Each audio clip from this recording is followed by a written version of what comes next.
Olha só o que aconteceu essa semana. A CGU, que é a Controladoria Geral da União, ouviu na segunda-feira Emílio Surita, ele mesmo, apresentador do programa Pânico da Jovem Pan.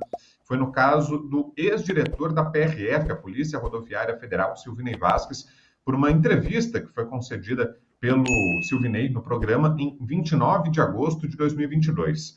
No depoimento à CGU, Emílio teve que explicar a entrevista e ele negou haver qualquer conotação política na conversa com Silvinei, afirmou que a ida do então diretor da Polícia Rodoviária Federal tinha o objetivo de divulgar os trabalhos da corporação, segundo o que apurou a reportagem do site Poder 360, junto a integrantes da CGU. Pois é, e o impacto disso já está muito claro, né? Para quem acompanha o programa, o Pânico, foi possível perceber nos últimos meses uma guinada. O programa parou de falar de política. Os comentaristas, muitos deles colegas nossos que participavam do programa ainda, que tinham quadros, participações, deixaram de ir. O programa vira e mexe recebia parlamentares, ministros, políticos em geral, e isso deixou de acontecer. Hoje o Pânico está falando sobre BBB, sobre outros assuntos, e isso nem digo como informação, né, porque eu trabalhei lá, é porque eu saí outro dia, mas não, é algo público, né, o público percebeu isso.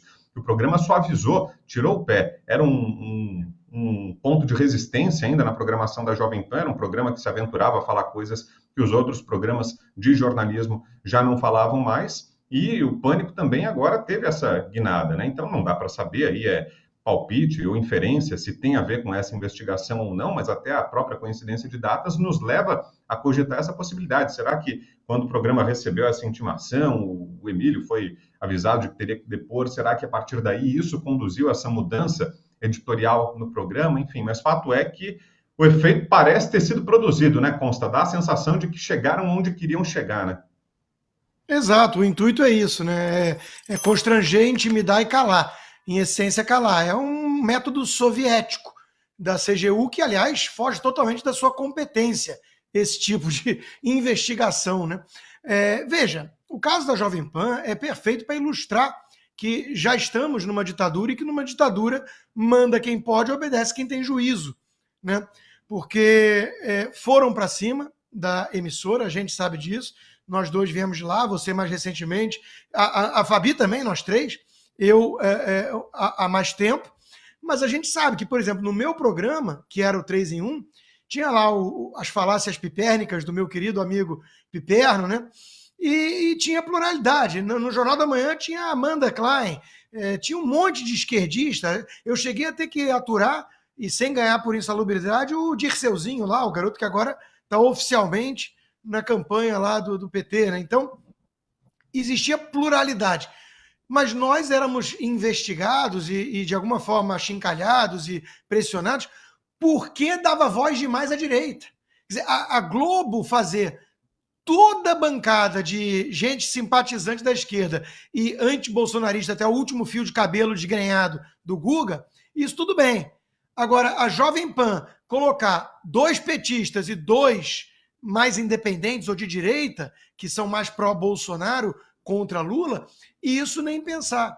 Então, houve sim uma pressão típica de ditadura para calar o único veículo grande à época que dava voz ao contraditório. Olha o nível da coisa. Eles exigem a hegemonia de esquerda. Eles querem o totalitarismo. Eles querem o teatro das tesouras, em que está lá a coluna da Vera Magalhães no Globo hoje, dizendo que o Lula precisa voltar a caminhar para perto da aliança com os liberais. Pô, que liberal que vota no Fernando Haddad e no Lula, podendo votar no Paulo Guedes? Não chama de liberal essa turma que fez o L. Mas é o quê? É o teatro das tesouras para fingir que existia uma oposição real, onde havia apenas tucanos simpatizantes, no fundo, do petismo, né? Fazendo uma um pseudo-confronto, uma pseudo-disputa eleitoral. Né? Então, Brown, a coisa é muito grave. O Surita ser chamado para ser constrangido dessa forma e acusar o golpe, não pode matar um político, daqui a pouco o que vão interpretar, né? E a gente sabe ali que a coisa foi muito pesada. Eu sei que muita gente condena, culpa. A história é feita de heróis, né? Só lembramos dos heróis.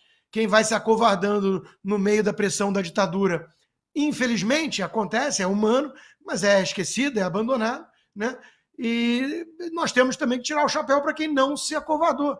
Então, por que a gente enaltece o Braddock Show? Essa iniciativa é uma iniciativa de coragem e independência.